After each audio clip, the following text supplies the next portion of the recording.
झुंझुनू के चिड़ावा मंडरेला रोड पर एक दर्दनाक हादसे में बाइक सवार 2 युवकों की जान चली गई। वहीं एक अन्य घायल हो गया। वहीं जय सिंह मेघवाल को भर्ती किया गया है, जिसकी हालत खतरे से बाहर बताई जा रही है। गांव के हरी सिंह ने बताया है कि तीनों ही युवक आपस में दोस्त थे, जिसका सामान लेने के लिए तीनों बाइक पर चिड़ावा आ रहे थे। पुलिस ने दोनों शवों का पोस्टमार्टम करवाकर शव परिजनों को सौंप दिया है। वहीं ट्रैक्टर की तलाश शुरू कर दी गई है। तो सुभाष धर्मपाल था, एक सुरेंद्र मदनलाल और एक जय सिंह धर्मपाल। ये तीनों सामान लेने के लिए अपने यहाँ आ रहे थे चिड़ावा। क्या सामान लेने के लिए? कोई सामान, कोई घर में चर्चा चल रहा था तो कोई कड़ी पैंट का कोई ऐसा ही सामान लेने के लिए आ रहे थे। हाँ, तो रास्ते में किसी ट्रोले ने इनको त्वरित गति से चला आ रहा था, उसने टक्कर मार दी और टक्कर मारते ही 2 तो डेड हुए, ज़्यादा घायल है। उनके पास मोटरसाइकिल से दुर्घटना हुई है, जिस पर 3 लड़के बैठे थे जो नेशनल से चिड़ावा कुछ सामान लेने आ रहे थे। और विश्व उच्च रक्तचाप दिवस 17 मई से आगामी 16 जून तक पूरे राज्य में उच्च रक्तचाप जागरूकता अभियान की शुरुआत कर रहा है।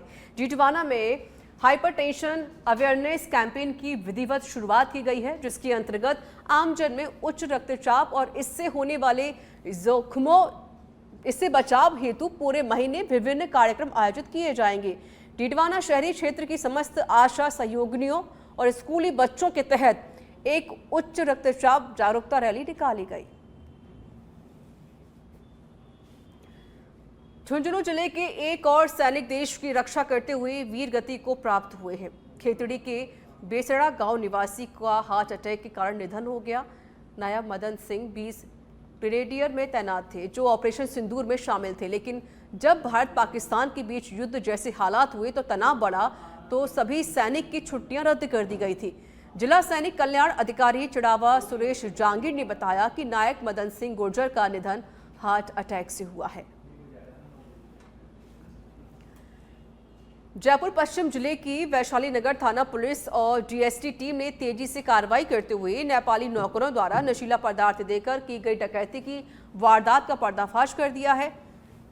इस सनसनीखेज मामले में पुलिस ने 2 आरोपी को दस्तयाब कर लिया। वैशाली नगर थाना क्षेत्र के आनंद नगर इलाके में कुछ नेपाली नौकरों द्वारा जो परिवार था जिस घर में वो रहते थे, वहाँ नशीला पदार्थ खिलाकर लूट की वारदात अंजाम दी गई। दौरान अनुसंधानी तथ्य सामने आया कि चूंकि 5 लोग शामिल इस वारदात में थे, तो अतः डकैती की धाराओं में ये मुकदमा कन्वर्ट हुआ। जैसे ही ये वारदात को अंजाम दिया गया, जयपुर पश्चिम की पुलिस और डीएसटी की टीम अलग अलग जिलों में। जालौर के सायला से खबर है, जहां पिछले 24 घंटे से एक युवक लापता है। 24 घंटे से नहीं लग रहा कोई भी सुराग।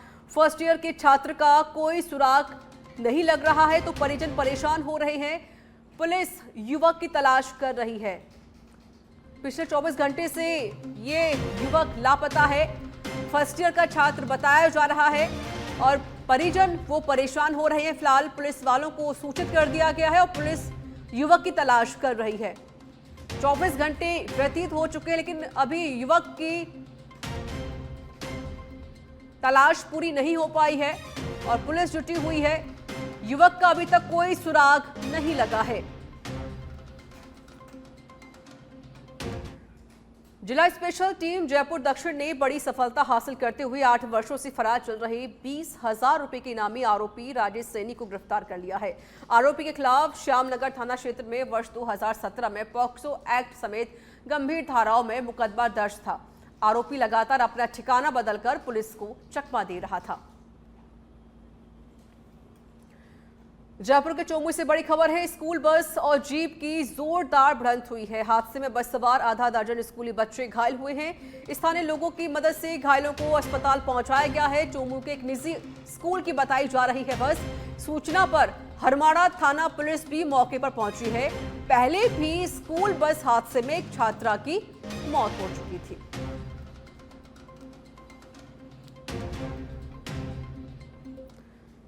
बांसवाड़ा जिले के सदर थाना क्षेत्र के सालिया गांव में दिन दहाड़े एक बड़ी चोरी की वारदात सामने आई है। गांव के निवासी गिरधारी लाल पंचाल के घर चोरों ने थापा बोल दिया।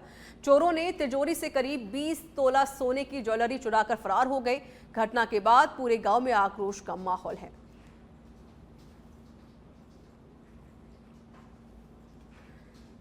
बयाना के हरनगर स्थित सरकारी स्कूल में 15 दिवसीय समाज सेवा शिविर का शुभारंभ किया गया। शिविर का उद्घाटन विद्यालय के प्रधानाचार्य राजीव मित्तल ने किया। इस दौरान उन्होंने कहा कि शिविर का उद्देश्य छात्रों में समाज सेवा की भावना जागृत करना एवं उन्हें जीवन कौशल से अवगत कराना है। शिविर के पहले दिन विद्यार्थियों को समाज में सेवा कार्यों के महत्व के बारे में बताया गया। इसके साथ ही स्कूल परिसर में शिक्षकों और विद्यार्थियों ने मिलकर पक्षियों के लिए परिंदे लगाए।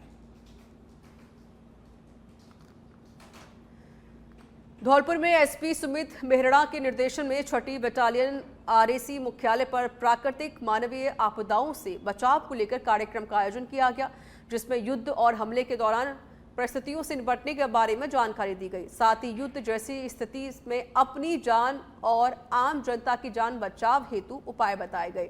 कार्यक्रम में डिप्टी कमांडेंट सुरेश सांखला और सहायक कमांडेंट सारिका खंडेलवाल मौजूद रही।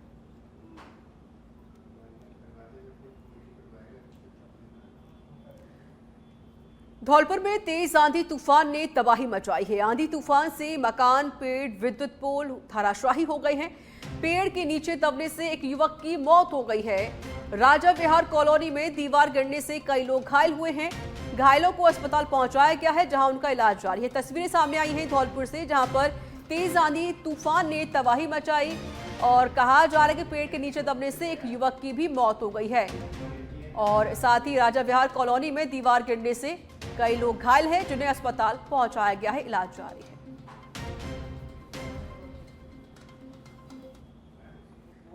नागौर सांसद और आरएलपी प्रमुख हनुमान बेनीवाल ने एसआई भर्ती को रद्द करवाने की मांग को लेकर बड़ा ऐलान कर दिया है।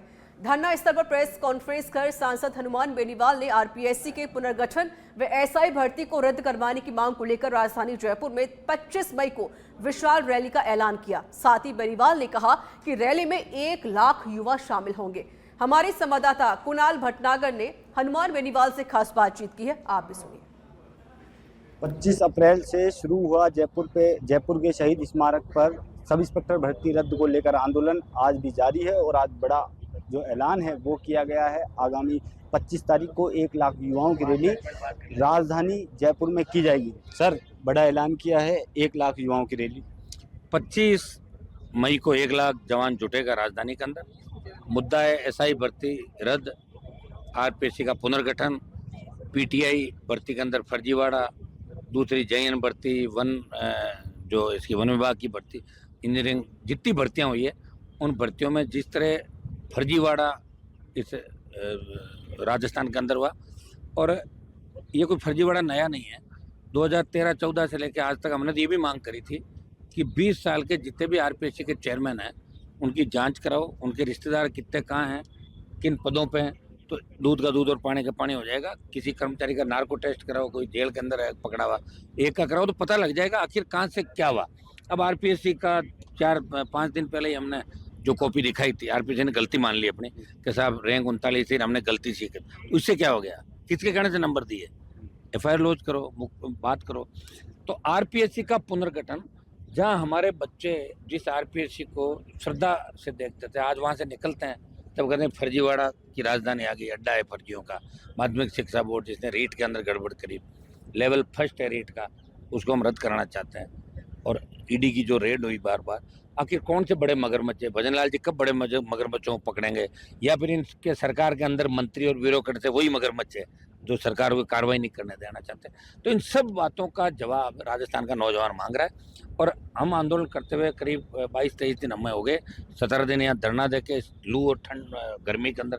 आज छात्राएं भी बड़ी तादाद के अंदर आई। राजस्थान का जवान हमें भी कह रहा है कौन लड़ेगा राजस्थान के लिए, कांग्रेस बीजेपी गोद के अंदर बैठ गई। तो आप ये बताएं, इन सब जो है तो इसका जवाब राजस्थान का जवान मांग रहा है और हम इसको लेके 1 लाख जवानों की रैली कर रहे हैं। आर पार की लड़ाई होगी, भजनलाल सरकार के घुटने टिकाएंगे और आवश्यकता पड़ी तो दिल्ली कूच भी करेंगे, प्रधानमंत्री का आवास भी कह रहे हैं। सर, क्योंकि आप राजनीति को नज़दीक से जानते हो, मैं सब इंस्पेक्टर का फर्जीवाड़ा सबके सामने है, आरपीएससी में जो चल रहा है वो सबके सामने है। पीटीआई भर्ती में भी लगातार 3 लेटर दिए गए और उन लेटर को दबा दिया गया। दस्तावेज सत्यापन की बात करवा रहे हैं, पीटीआई वाला भी करा के जितने भी फर्जी उनको बाहर करवा रहे हैं सबको। 25 तारीख को नौजवानों को बहुत बड़ी एक जो क्रांति का आगाज होता है ना, जैसे 1857 की क्रांति हुई, स्वतंत्र संग्राम, आज़ादी का आंदोलन, वो 25 तारीख राजस्थान के नौजवानों का भविष्य तय करेगी और दोनों पार्टियों का फ्यूचर भी 25 तारीख की रैली पे टिका हुआ। ठीक है, तो दोनों पार्टियों का जो भविष्य है वो जो है 25 तारीख की रैली को जो है वो टिका हुआ है और हनुमान बेनीवाल के नेतृत्व में जो है 1 लाख युवाओं की जो है रैली जयपुर के शहीद स्मारक से जो है ये ऐलान किया गया है। जगह अभी डिसाइड नहीं है, जहां पर भी जगह होगी उसका भी जो है ऐलान जल्द कर दिया जाएगा। सच बेदड़क के लिए मैं कुणाल भटनागर, जयपुर। राइसी रुक करते कोटा के इटावा का, जहां पर लोकसभा स्पीकर ओम बिरला मौजूद है। तस्वीरें आप तक पहुंचाते हैं।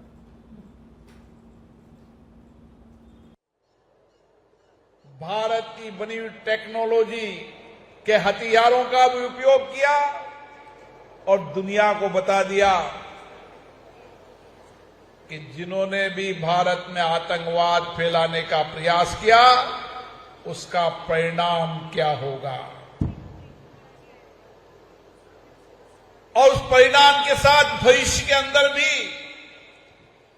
कभी आतंकवाद की कोई घटना हुई तो उसका परिणाम क्या होगा, ये भी माननीय प्रधानमंत्री जी ने दुनिया के सामने आतंकवाद के खिलाफ अपनी नीति कार्य योजना बता दी। साथियों, भारत बौद्ध की धरती है, शांति की धरती है। हम शांति प्रिय लोग हैं, हम अमन चैन वाले लोग हैं। हम किसी देश में जाकर आतंकवाद या आतंकवाद को प्रश्रय नहीं देते,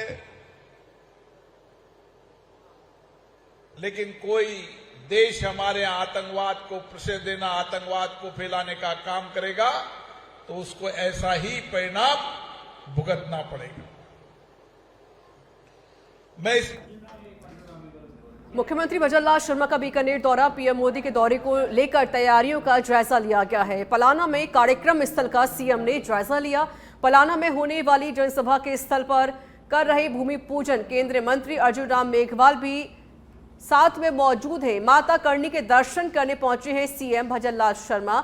22 मई को पीएम मोदी ऑपरेशन सिंदूर के बाद पहली बार बीकानेर आ रहे हैं। उससे पहले मुख्यमंत्री भजनलाल शर्मा बीकानेर पहुंचे हैं।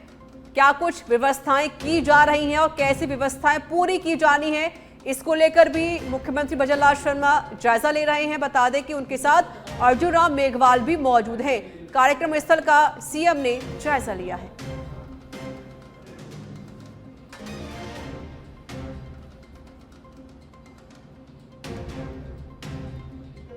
पलाना में कार्यक्रम स्थल का मुख्यमंत्री भजनलाल शर्मा जायजा ले रहे हैं और ये लाइव तस्वीरें आपकी टीवी स्क्रीन पर है।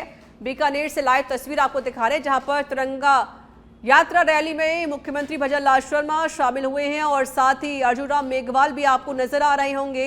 तिरंगा रैली ये निकाली जा रही है।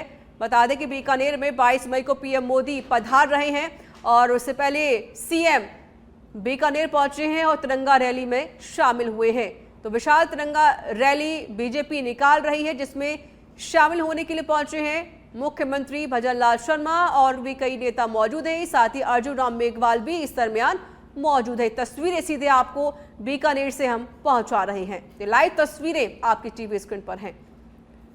इससे पहले मुख्यमंत्री भजनलाल शर्मा ने कार्यक्रम स्थल का पूरा जायजा लिया, वहां की व्यवस्थाओं को देखा और अब सीएम तिरंगा रैली में शामिल हुए हैं। ये तस्वीर वो है जहां पर सीएम ने पूजा अर्चना भी की है और ये तस्वीर आप देख सकते हैं, लाइव तस्वीर सीधे आपको दिखा रहे बीकानेर से, जहां पर मुख्यमंत्री भजनलाल शर्मा तिरंगा रैली में शामिल हुए हैं। केंद्रीय मंत्री अर्जुन राम मेघवाल भी इस दरमियान मौजूद हैं। साथ ही और भी कई बीजेपी के नेता शामिल हुए हैं। तो बता दें कि ऑपरेशन सिंदूर के सफल होने के बाद प्रधानमंत्री मोदी पहली बार मरुधरा पधार रहे हैं। बीकानेर का दौरा रहेगा उनका और इसके साथ ही वह ऑपरेशन सिंदूर को लेकर भी बातचीत करेंगे। हमारे जो जवान हैं उन्होंने जो जज्बा दिखाया उनको सलाम करने के लिए प्रधानमंत्री नरेंद्र मोदी बीकानेर पधार रहे हैं। और इससे पहले खुद मुख्यमंत्री भजनलाल शर्मा बीकानेर पहुंचे हैं। कार्यक्रम स्थल का सीएम ने मौका मुआयना किया है, जायजा लिया है, वहां पर पूजा अर्चना भी की है और अब सीएम विशाल तिरंगा रैली में शामिल हुए हैं। ये तस्वीरें आप देख सकते हैं। केंद्रीय मंत्री अर्जुन राम मेघवाल भी इस तिरंगा रैली में शामिल हुए हैं, जहां पर भारत माता जय के नारे लगाए जा रहे हैं और हमारे जवानों ने, हमारे सेना ने जो शौर्य दिखाया उसकी गाथा भी यहां पर मुख्यमंत्री भजनलाल शर्मा गा रहे हैं।